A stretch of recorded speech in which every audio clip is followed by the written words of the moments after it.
नमस्कार. पेशवाईच्या उत्तर कालखंडामध्ये कोल्हापूर पासून पुण्यापर्यंत असलेल्या प्रदेशामध्ये ब्रह्मेंद्र स्वामी नावाचे एक स्वामी होते. अतिशय मोठा सिद्ध पुरुष आणि लोकांना सन्मार्गावर ठेवण्याचं आणि नसलेल्यांना त्या सन्मार्गावर आणण्याचं काम हे ब्रह्मेंद्र स्वामी वर्षानुवर्ष करत होते. सुरुवातीच्या काळामध्ये अतिशय कठोर साधना करून यांनी स्वतःसाठी काही सिद्धी प्राप्त करून घेतलेल्या होत्या आणि त्या सिद्धींच्या जोरावर आपला एक दबदबा या काळामध्ये या ब्रह्मेंद्र स्वामीने सर्व दूर असा निर्माण केलेला होता. ब्रह्मेंद्र स्वामी हे राजगुरु किंवा त्या क्षेत्रातलं राजे पद लाभलेले एक स्वामी होते. त्यांचा शिष्य परिवार मोठा होता. कोल्हापूरला आपलं पहिलं संस्थान किंवा पहिला मठ त्यांनी स्थापन केला आणि नंतर पुण्यापर्यंतच्या प्रदेशामध्ये त्या काळी 10-12 ठिकाणी आपले मठ किंवा आपली स्थानं त्यांनी निर्माण केलेली होती. सर्व लोक अतिशय आदराने या ब्रह्मेंद्र स्वामींचं शिकवण किंवा सांगणं मानत असत आणि त्याच्यामध्ये सामान्य लोकच नव्हे तर अगदी राजे रजवाडे सुद्धा त्यांच्या पुढे मान झुकवून उभे राहत असत. असंच एकदा कोल्हापूर जवळ असलेल्या चंदनवाड संस्थानामध्ये हे ब्रह्मेंद्र स्वामी विहार करत गेलेले असताना तिथल्या राजे साहेबांनी यांचं आगत स्वागत केलं. या चंदनवाड संस्थानामध्ये मग ब्रह्मेंद्र स्वामीने आपला मुक्काम जवळजवळ 15-20 दिवस ठेवला होता आणि मग त्यांची बोळवण करताना त्यांना निरोप देताना चंदनवाड संस्थानातल्या संस्थानिकांनी या ब्रह्मेंद्र स्वामींना 2 सजवलेले हत्ती भेट दिले. आता पुढच्या मुक्कामाला जाताना या ब्रह्मेंद्र स्वामींनी आपल्या बरोबर ते हत्ती घेतले.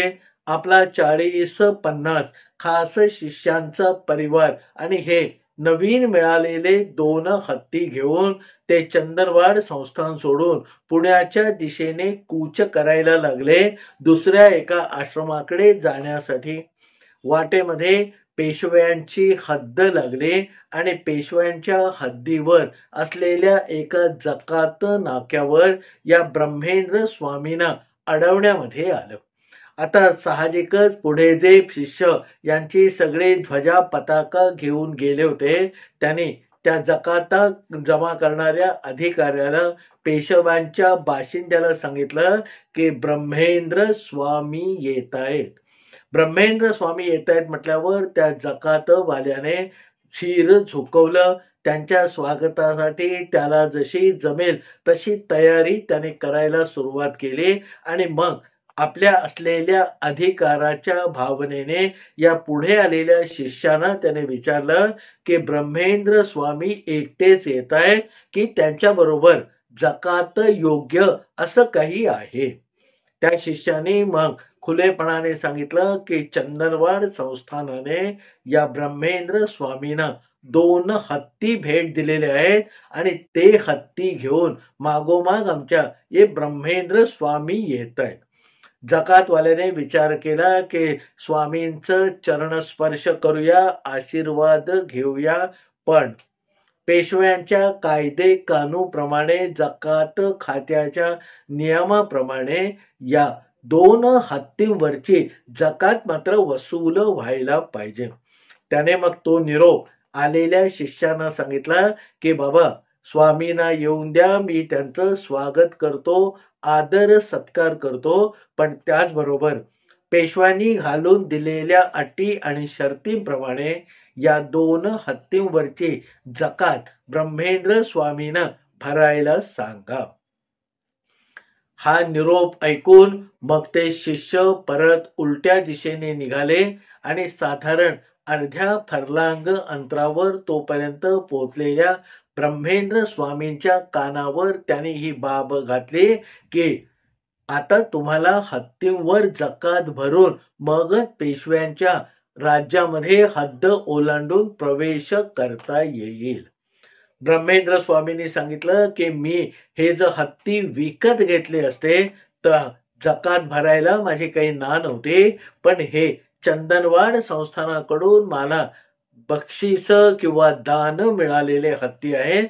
त्यामुळे पेशव्यांचा कायदे कानून मीही जाणतो आणि यावर जकात काही भरायला लागणार नाही. धावत पळत त्या शिष्यानी येऊन परत जकात नाक्यावर असलेल्या त्या अधिकाऱ्याला सांगितलं की स्वामींचं असं असं म्हणणं आहे. तरी जकात अधिकारी काही ऐकायला तयार नव्हता. नम्र भाषेमध्ये विनवणी करत करत तो त्यांना परत परत तेच सांगत होता की हत्तीवर जकात भरावीच लागेल. शिष्याने परत जाऊन स्वामींच्या कानावर ही बाब घातली. मग स्वामी हत्तीवरून खाली उतरले. आपल्या शिष्यांना घेऊन पुढचा रस्ता चालायला लागले आणि ते 2 हत्ती त्याच्यावरच्या सगळ्या ऐवजा सकट तिथेच त्यांनी सोडले आणि पुढे चालायला लागले. शिष्यांना थोडस आश्चर्य वाटलं, पण स्वामी असं तुम्ही का केलं असे विचारायचं धाडस मात्र कोणाला झालं नाही. मग टाळ मृदुंगाच्या गजरामध्ये स्वामींचा जयघोष करीत अब्गागिऱ्या पताका फडकवत हे 40-50 शिष्य आणि ब्रह्मेंद्र स्वामींची स्वारी जकात नाक्याची ती हद्द ओलांडून सरळ पुढे निघून गेली. त्यावेळेला त्या जकातवाल्याला काही हत्ती दिसले नाहीत आणि म्हणून त्याने जकातीचा विषयही काढला नाही. स्वामींचं चरणस्पर्श करून त्यांचे आशीर्वाद मात्र त्याने घेतले. आता आपण ऐन रस्त्यावर ते हत्ती असेच सोडून दिलेले आहेत. आता त्यांचं मागे काय होणार असा काहीसा संभ्रमित करणारा विचार या शिष्यांच्या मनामध्ये तरळायला लागला. त्याबद्दलचे सगळे संकेत किंवा एकंदर गोष्टी मनामध्ये घोळायला लागल्या. थोडस भजनातलं लक्ष उडायला लागलं होतं, पण स्वामी मागे चालत असल्यामुळे प्रत्यक्ष त्याने तसं काही दाखवलं नाही आणि त्याच आवेशामध्ये त्याच रस्त्यावरून ते पुढे चालायला लागले. साधारणपणे अर्धा मैल अंतर कापून गेल्यानंतर या शिष्यांचे डोळे एकदम विस्फारले आणि त्यांनी बघितलं की मागे सोडून दिलेले ते हत्ती या सगळ्या स्वामींच्या मिरवणुकीच्या समोर सगळ्यांच्या पुढे चालायला लागले आहेत. हा सगळा प्रकार बघून स्थिमित झालेले ते शिष्य परत स्वामींकडे बघून त्यांच्या पायावर पडले आणि मग स्वामी परत एकदा त्या हत्तींच्या वर आरूढ झाले आणि हत्तींना घेऊन आपल्या पुढच्या आश्रमापर्यंत गेले. पुढे मग स्वामींच्या बद्दल जेव्हा या शिष्यामध्ये चर्चा झाली तेव्हा त्या चर्चेमध्ये एकंदर असं निष्पन्न झालं की बहुतेक स्वामींनी मागे सोडलेले ते हत्ती तिथल्या तिथे अदृश्य केले आणि आपल्या साधनेच्या तपस्येच्या सिद्धीच्या जोरावर अदृश्य रूपामध्ये ते हत्ती जकातीची वेस ओलांडून आतमध्ये आणले आणि चालणाऱ्या मिरवणुकीच्या पुढे परत त्यांना प्रगट करून टाकलं. असे हे सिद्ध हस्त ब्रह्मेंद्र स्वामी आणि त्यांचा एकंदर दबदबा दिवसेंदिवस वाढत होता. त्याच्यानंतर मग त्यांचा जेव्हा अंतकाळ आला तेव्हा त्यांनी गोरक्ष नावाच्या एका दुसऱ्या पीठाधीशाची नेमणूक आपल्या मरणापूर्वी आपल्या हाताने केली. तो गोरक्ष म्हणजे त्यांनी निवडलेला एक शिष्य त्यांचा इतका तेजस्वी होता, तेजपुंज सिद्धरूप होता आणि ब्रह्मेंद्र स्वामींची गादी अशी शिष्यांकडून पुढे जात जात सगळ्यात शेवटी विस्मयकारकपणे 1910 साली श्रीपती स्वामी नावाच्या एका स्वामींकडे चालत आलेली. आणि हे श्रीपती स्वामी ब्रह्मेंद्र स्वामींचे गादीचे अधिकारी म्हणून सगळ्या लोकांना हळूहळू माहीत व्हायला लागले. 1914-15 सालापर्यंत ब्रह्मेंद्र स्वामींची गादी चालवणाऱ्या या श्रीपती स्वामींचाही सगळीकडे उदो उदो व्हायला लागला. ब्रह्मेंद्र स्वामी आणि त्यांच्या नंतरचे बरेचसे त्यांनी नेमलेले उत्तराधिकारी म्हणजे अगदी 1910 सालापर्यंत झालेले सगळे उत्तराधिकारी हे आपलं सगळं विस्तारणारं साम्राज्य मर्यादित करून ठेवत होते कोल्हापुरापासून पुण्यापर्यंत. पण 1910 साली या स्वामींच्या गादीवर अधिकाराने आरूढ झालेल्या श्रीपती स्वामींनी मात्र ह्या मार्गाला थोडंसं वेगळं वळण दिलं आणि श्रीपती स्वामी कोल्हापुरातून निघून मग मलकापूर मार्गे साखरपा करत कोकणामध्ये उतरायला लागले आणि त्यांनी पुढची अनेक वर्ष या स्वामींच्या नव्या मार्गावर आपला सगळा चातुर्मास व्यतीत करायचा एक पायंडा आपल्यासाठी पाडून टाकलेला होता. या चॅनलवरनं या श्रीपती स्वामींच्या काही कथा याआधीही आपल्याला मी सांगितलेल्या आहेत आणि त्या अद्भुत कथा आपण ऐकल्या असतील किंवा आपण जर त्या कथा ऐकल्या नसतील तर त्या कथा ऐकण्यासाठी त्या कथांची लिंक खालच्या कॉमेंट बॉक्स डिस्क्रिप्शन बॉक्समध्ये मी दिलेली आहे. आपल्याला जेव्हा वेळ होईल तेव्हा या श्रीपती स्वामींच्या अद्भुत कथा जरूर ऐका अशी नम्र विनंती मी आपल्याला करतो. 1910 सालापासून कोकणामध्ये चातुर्मास व्यतीत करण्याचा पायंडा एकदा या श्रीपती स्वामींनी पाडल्यावर पुढच्या 10, 12, 15 वर्षामध्ये तो चांगल्यापैकी रुजला आणि 1932 सालाच्या दरम्यान माझ्या आजोबांचे म्हणजे पांडुरंग श्रीधर केतकर आणि या श्रीपती स्वामींची अशीच एकदा चातुर्मासामध्ये गाठ पडले.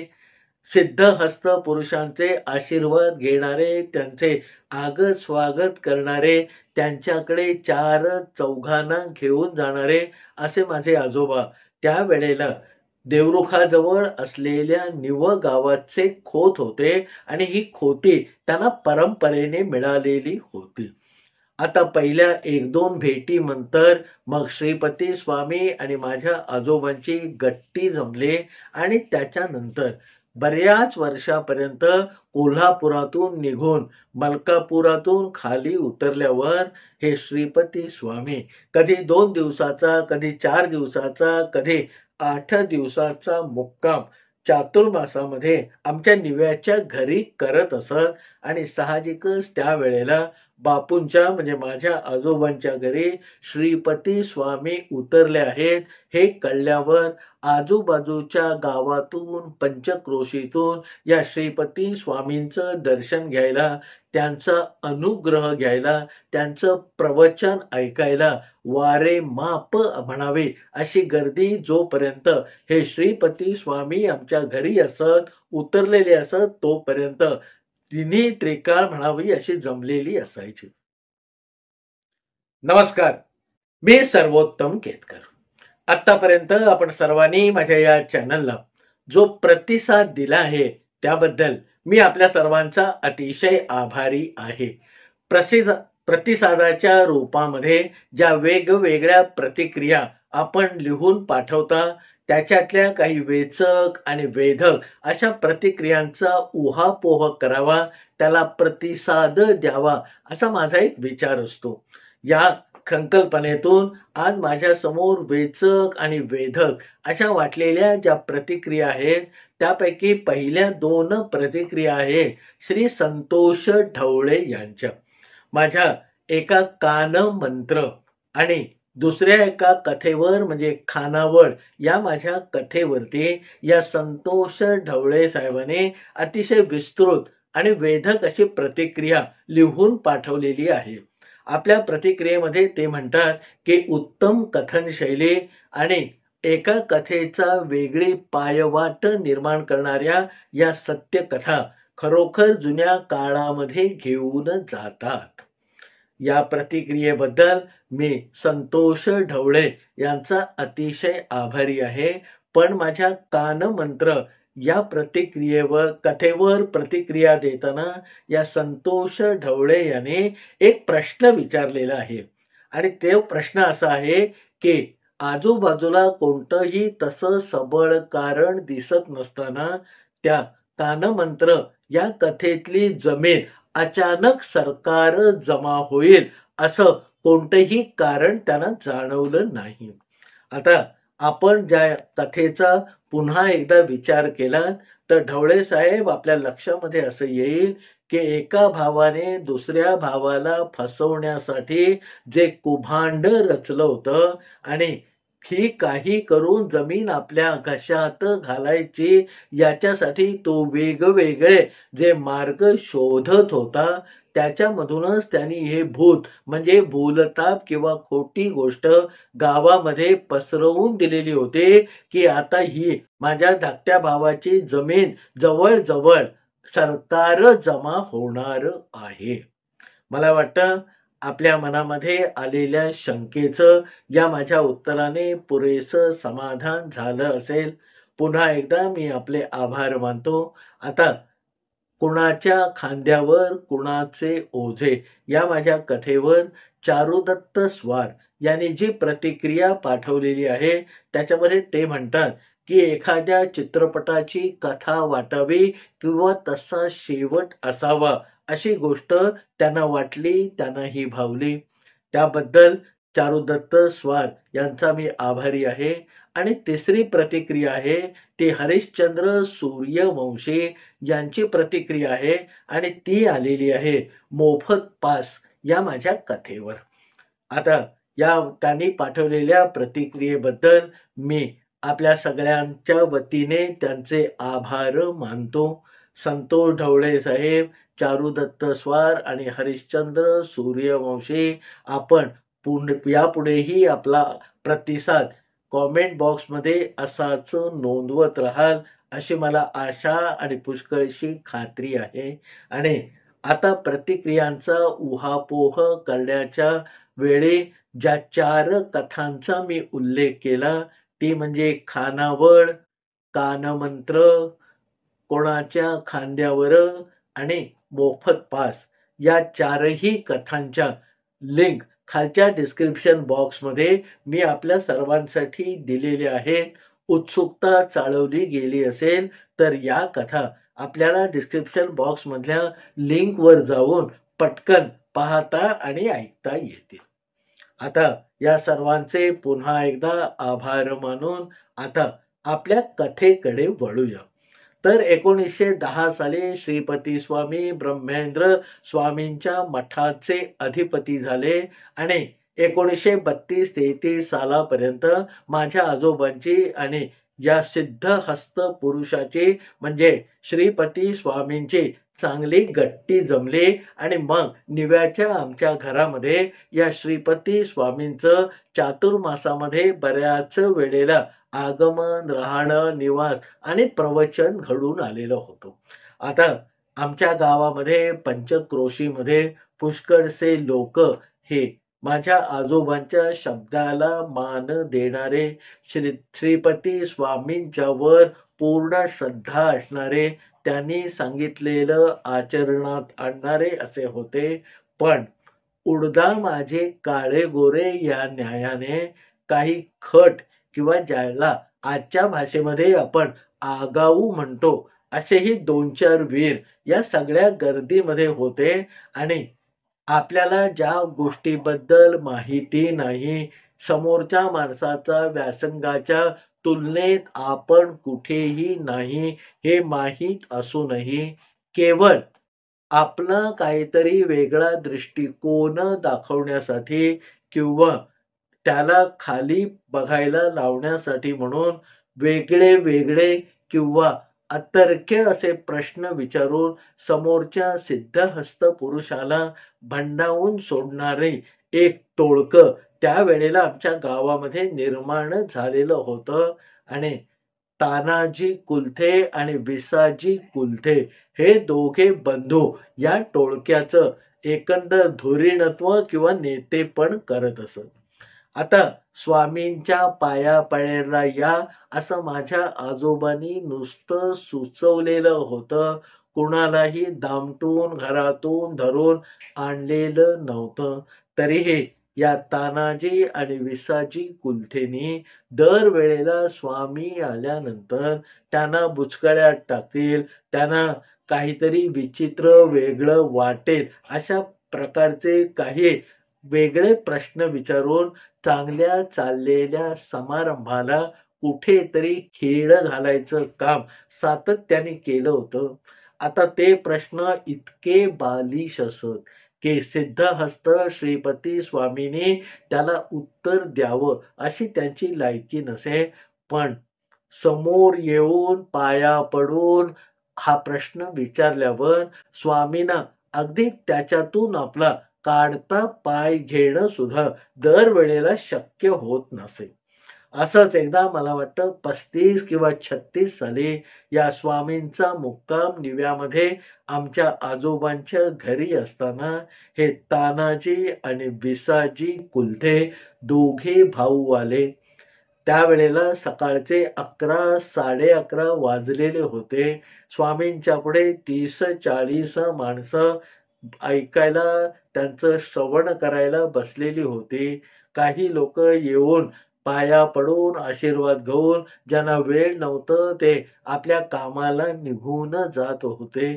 कारण तिथे सगळा मामला अतिशय मोकळा ढाकळा होता.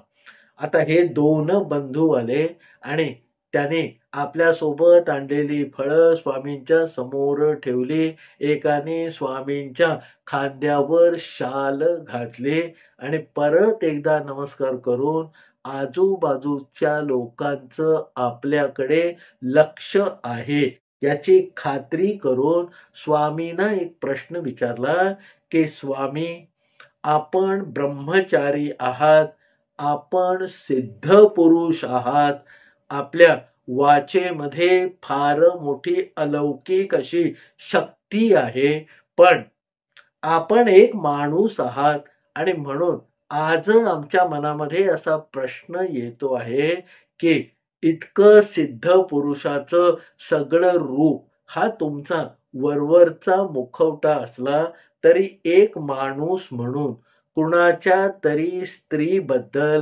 कुणाच्या तरी संपत्तीबद्दल किंवा कुणाच्या तरी यशाबद्दल काही वेळेला असूया किंवा लालच तुमच्या मनामध्ये आजपर्यंत कधीच निर्माण झाली नाही का? सगळं जग ज्यांना डोक्यावर घेतय असे सिद्धहस्त श्रीपती स्वामी आपल्या शिष्यांच्या समोर प्रवचन किंवा चांगले विचार मांडत असताना त्याच्यामध्ये मिठाचा खडा टाकणारा हा प्रश्न या विसाजीनी विचारला आणि स्वामी नाही म्हटलं तरी थोडेसे बावचळले. तिथे शेजारी माझे आजोबा बसलेले होते. स्वामींना हा प्रश्न समोर आल्यानंतर त्यांच्या मनाला आतमध्ये किती यातना झाली असेल याच्या पूर्ण कल्पना समोर बसलेल्या माणसांना आणि माझ्या आजोबांनाही होतं.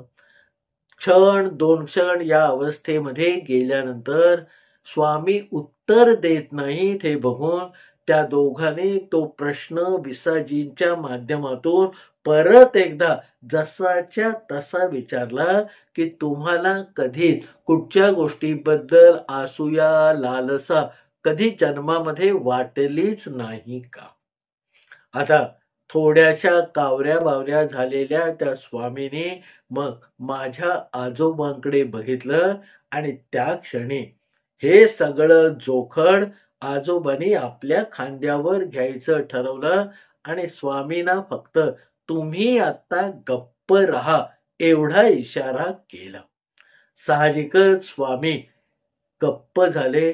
मग त्या दोघांच्या जवळ जाऊन सगळ्या लोक म्हणजे समोर बसलेल्या सगळ्या लोकांकडे तोंड करून स्वामींच्या वतीने माझ्या आजोबांनी सांगितलं की स्वामी आता काहीतरी वेगळं सांगताय, पण विसाजी आणि कांजी तुमच्या या प्रश्नाचं उत्तर स्वामी मला देऊन ठेवतील आणि मी तुम्हाला ते देईन, त्याबद्दल अनुमान होणार नाही. आता या विसाजी आणि कान्हाजीच्या अंगावर हे एक विजेसारखं येऊन आजोबांचं उत्तर पडल्यावर त्यांचाही नाईलाज झाला आणि थोड्याशा खालमानेने ते तिथून लगेच निघून गेले. त्या दिवशीचा सकाळचा तो कार्यक्रम संपला. जेवताना जेव्हा स्वामी आणि माझे आजोबा आतल्या खोलीमध्ये एका पंक्तीमध्ये बसले, तेव्हा स्वामींनी विचारलं की या माणसाला दर वेळेला असं काहीतरी विचारून जाण्यामध्ये काय मोठेपण मिळतं ते मला आज तागायत उलगडलेलं नाही. त्यावर माझ्या आजोबांनी सांगितलं की स्वामी, तुम्हाला ते उलगडणारही नाही, कारण तुम्ही तुमच्या नादामध्ये भगवंताच्या एकंदर नामस्मरणामध्ये आणि आमच्यापासून फार वेगळ्या विश्वामध्ये कायम विहार करत असता.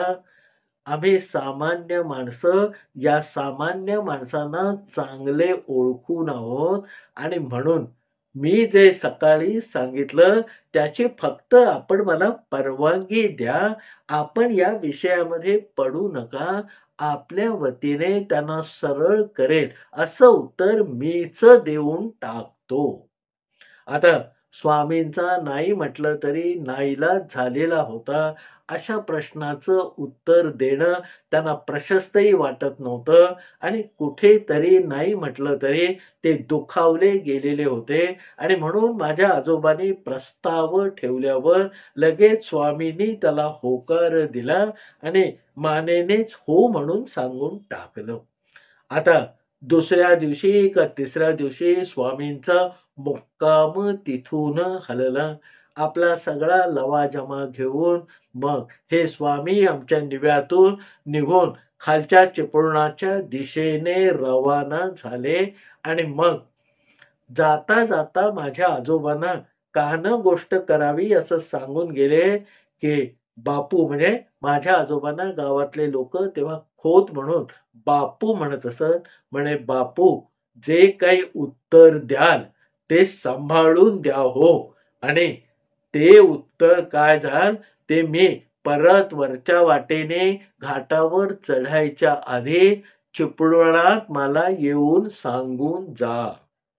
कारण आपण एवढी मोकळीक या बापूंना दिलेली आहे, त्याचा गैरवापर होणार नाही याची स्वामींना खात्री होते. पण तरीही त्यांनी जाता जाता माझ्या आजोबांच्या कानामध्ये एवढं बोलून मगच पुढचा रस्ता आक्रमायला सुरुवात केली. स्वामींचा निरोप घेऊन आजोबा वेशीवरून परत फिरले आणि घरी येऊन जरा हुश्य करतात तेवढ्यात ते विसाजी कुलथे आजोबांच्या मागोमाग आमच्या घरामध्ये शिरले आणि प्रश्नार्थक नजरेने माझ्या आजोबांकडे बघायला लागले. आता आजोबांनी तोपर्यंत भट्टीमध्ये रसायन तयार करून ठेवलंच होतं आणि आजोबा सुद्धा कधी एकदा हा विसाजी येतो आणि त्याला उत्तर देऊन टाकतो अशा आवेशामध्ये आविर्भावामध्ये जणू काही त्याची वाटच बघत होते. आता आलेल्या माणसाला बापूंचा म्हणजे माझ्या आजोबांचा जो परिपाठ होता पहिला चहा पाजण्याचा, तो चहा आजोबांनी बळे बळे या विसाजी कुलथेला पाजला आणि तो चहा पिऊन झाल्या झाल्या लगबगीने विसाजीने आजोबांना विचारलं की स्वामी माझ्या प्रश्नाचं उत्तर देणार होते, त्याचं काय झालं? माझे आजोबा या प्रश्नाची अपेक्षा करूनच बसलेले होते. त्यांनी जरा इकडे तिकडे बघितलं, 2-4 क्षणांचा श्वास मोकळा करून घेतला. तोपर्यंत समोर बसलेल्या विसाजीचा जो पारा होता उत्सुकतेचा तो खूपच वर आला आणि एका नेमक्या क्षणी आजोबांनी या विसाजी बरोबर बोलायला सुरुवात केली की स्वामींनी आधीच मला सांगून ठेवलं होतं की तू जेव्हा त्यांच्या पायावर आणलेली फळं आणि फुलं वाहत होतात आणि तुझा भाऊ मागे जाऊन स्वामींच्या खांद्यावर शाल घालत होता. त्याच वेळेला स्वामींना स्वतःहून एक गोष्ट तुला सांगायची होती, पण तेवढी फुरसत तू स्वामींना दिली नाहीस आणि आपला प्रश्न विचारून टाकलास. आता स्वामींना मला काय सांगायचं होतं याच्यापेक्षा स्वामींनी माझ्या प्रश्नाचं उत्तर काय दिलं याच्याबद्दल जास्त उत्सुकता या विसाजीच्या तोंडावर माझ्या आजोबांना स्पष्ट दिसत होती. तरीही आपली गाडी तशीच पुढे रेटत आजोबांनी त्या विसाजीला सांगितलं की स्वामींना त्यांच्या सिद्धीमुळे जाणवलेलं असं आहे की आजपासून 12व्या दिवशी तुझा मृत्यू आहे. तुझ्या कपाळावरच्या रेषेने या स्वामींना तू वाकलास पाया पडायला तेव्हाच सांगून टाकलं होतं की तुझे आता फक्त 12 दिवस शिल्लक आहेत. आपण विचारलेल्या प्रश्नाचा या क्षणी त्या विसाजीला विसर पडला आणि स्वामींसारख्या सिद्धहस्त पुरुषाने 12 दिवस फक्त आपण जगणार आहोत हे सांगितलंय म्हटल्यावर तिथल्या तिथे तो गळपटला. मग त्याने पायावर बापूंच्या म्हणजे माझ्या आजोबांच्या डोकं ठेवलं आणि म्हणाला, काकुळतेने विचारायला लागला की बाबा याच्यातून काही मार्ग असला तर तो स्वामींनी सांगितला असेल ना. मग बापूंनी सांगितलं की स्वामी एवढं मला सांगून स्तब्ध झाले. त्याच्या पुढे त्यांनी अवाक्षरही काढलं नाही.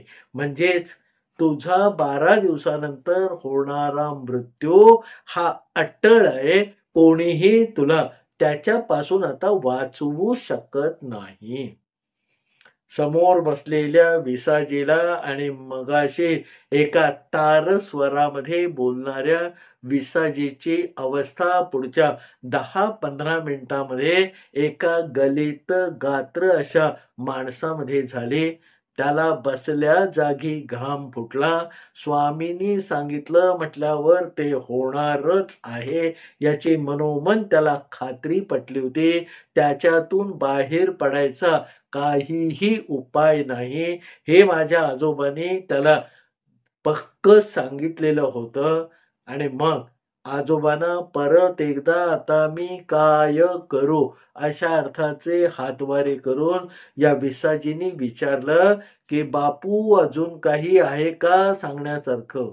बापू म्हणाले, स्वामींनी जेवढं मला सांगितलं आणि जे या क्षणी तुझ्या आता अतिशय महत्वाचं आहे तेवढं मी तुला सांगितलं. त्याच्या पुढे सांगण्यासारखं माझ्याकडे काही नाही. पण या गावचा खोत म्हणून आणि तू माझ्या पंचक्रोशीत राहणारा एक रहिवासी आहेस. तुझ्याकडनं खंडाचे पैसे म्हणजे शेतसारा गेली अनेक वर्ष मी वसूल केलेला आहे. म्हणून तुला मी खोताच्या नात्याने सांगतो की घरी जा आणि आता सगळं आवरायला घे. 12 दिवसापैकी 2 दिवस संपलेले आहेत. कारण स्वामींनी तुला हे परवाच्या दिवशी सांगितलेलं होतं. तिथून कसे बसे पाय टाकत थरथरत्या अंगाने आणि घाम फुटलेल्या पाठीने हा विसाजी मग आपल्या घरी गेला. घरी सगळ्यांना कोंडाळ करून त्याने बोलावलं. स्वामींनी सांगितलेली गोष्ट सगळ्यांच्या समोर स्वच्छ शब्दामध्ये मांडली. त्या घरामध्ये आकांत सुरू झाला.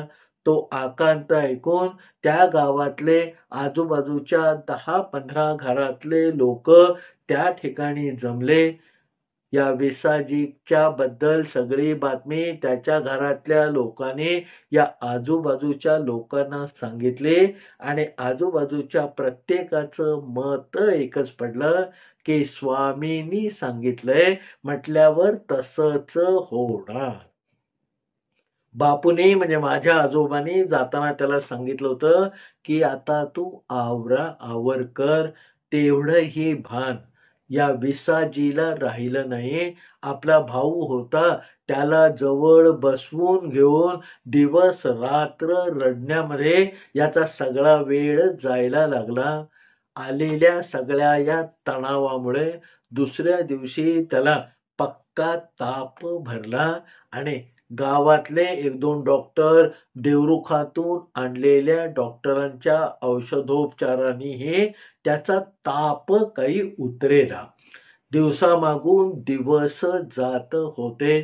चांगला धट्टा-कट्टा असलेला माणूस कृश म्हणजे अगदी दिसेनासा होईल की काय या अवस्थेपर्यंत पुढच्या 5-6 दिवसामध्ये आला आणि 7व्या दिवशी त्याला कळलं की 3 दिवस बाकी आहेत.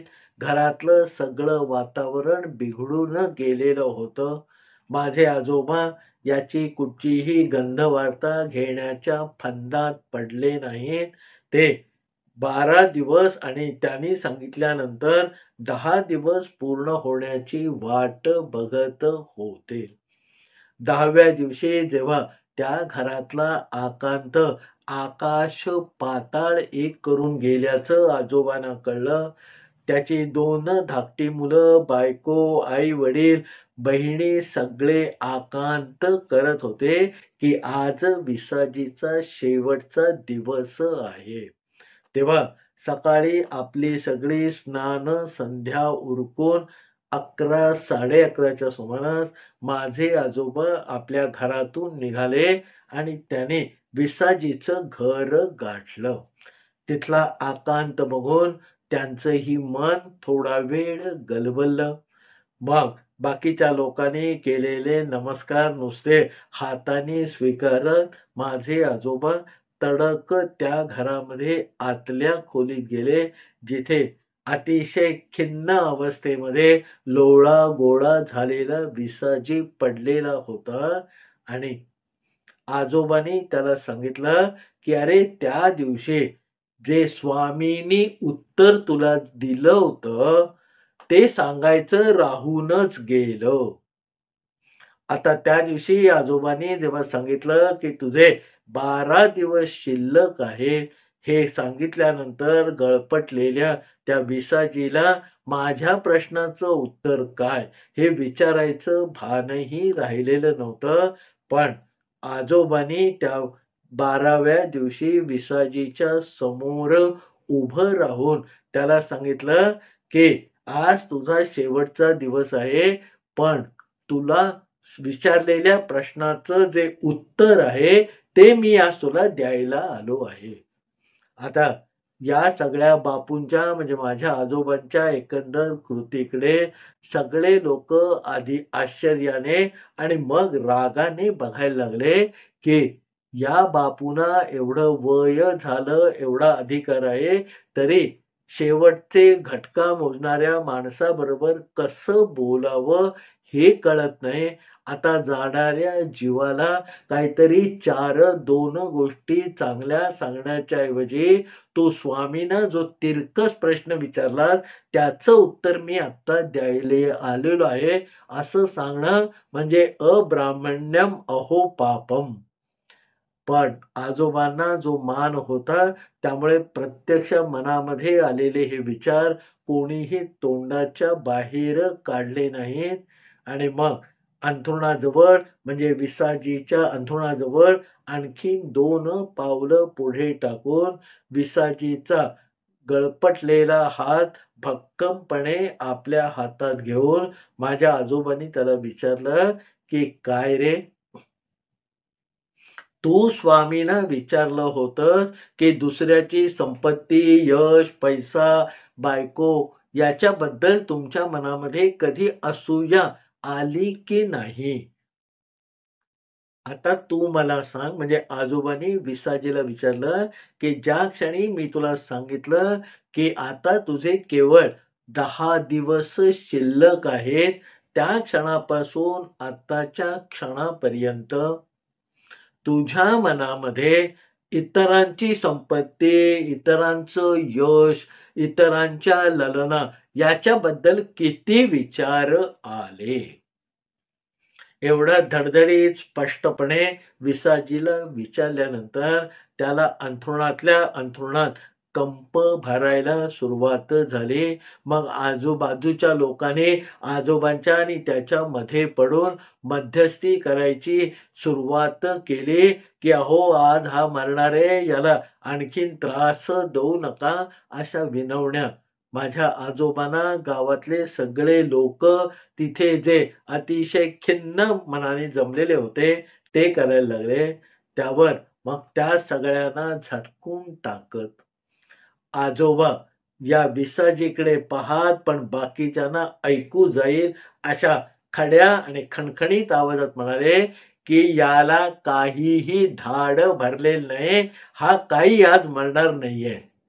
आता 12 दिवसात शिल्लक आहेत सांगणारे बापू तेच, आणि आज अंथरुणासमोर 10व्या दिवशी शेवटच्या क्षणी उभं राहून तुला काहीही धाड भरलेलं नाही, तू काही मरणार नाहीयेस असं सांगणारे बापू तेच होते. सगळे लोक चमकले. आतापर्यंत गळपटलेला विसाजी पटकन होती नव्हती तेवढी ताकद करून अंथरुणामध्ये उठून बसला. मग माझ्या आजोबांनी सगळ्या लोकांच्या साक्षीने विसोबाला सुनावलं, विसाजीला सुनावलं की हे बघ, सिद्धहस्त प्राण्याला तू हा जो प्रश्न विचारलास त्याचं उत्तर हेच आहे. आणि आता अधिक खुलाशाने मी तुला ते सांगतो की त्या माणसाने वयाच्या 12व्या वर्षी संन्यास घेतलेला आहे आणि संन्यास दीक्षा देताना जे मंत्र किंवा गुरुमंत्र असतो तो सगळ्यात पहिल्यांदा तुम्हाला मृत्यूची जाणीव करून देतो. आणि आता याच्या पुढे उरलेला प्रत्येक क्षण हा मृत्यू समोर आहे असं धरून व्यतीत करायचा असतो, असं संन्यास घेणाऱ्यावर बंधन टाकलेलं असतं. वयाच्या 12व्या वर्षी ज्याने मृत्यू समोर आहे असं समजून त्यानंतर सगळी वर्ष आयुष्यातली घालवलेली आहेत, आणि 10 दिवसापूर्वी मी तुला जेव्हा सांगितलं की आता इतक्या जवळ तुझा मृत्यू उभा आहे, तुमच्या दोघांची अवस्था एकच आहे. जर तुझ्या मनामध्ये कुठचीही लालसा आली नसेल तर त्या प्रश्नाचं उत्तरही तेच आहे की संन्यास घेतल्या क्षणापासून स्वामींच्या मनात सुद्धा या गोष्टी ज्या तुला वाटतात त्या आलेल्या नाहीत.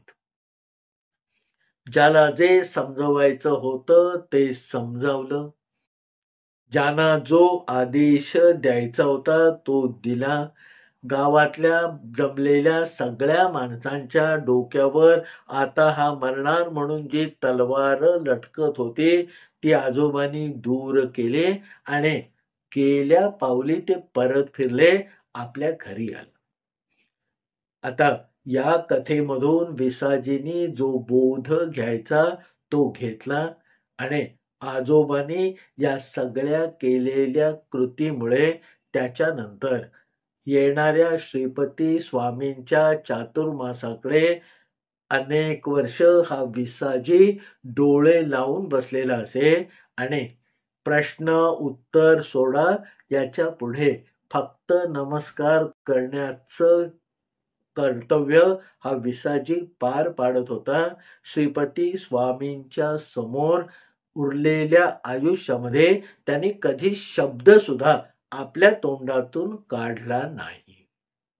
सत्य हे कल्पनेपेक्षा अद्भुत असतं, पण साध्या चाललेल्या सरळ चाललेल्या गोष्टीला जो कोणी जाणीवपूर्वक वेगळं वळण देत असेल, त्याच्यामध्ये कीड घालत असेल तर आपल्या बुद्धीने चातुर्याने असं काहीतरी कल्पनेपेक्षा अद्भुत घडवून आणावं लागतं आणि तुमच्या आमच्या सारख्या माणसांमध्ये ती ताकद निसर्गाने, देवाने, दैवाने नक्की दिलेली आहे.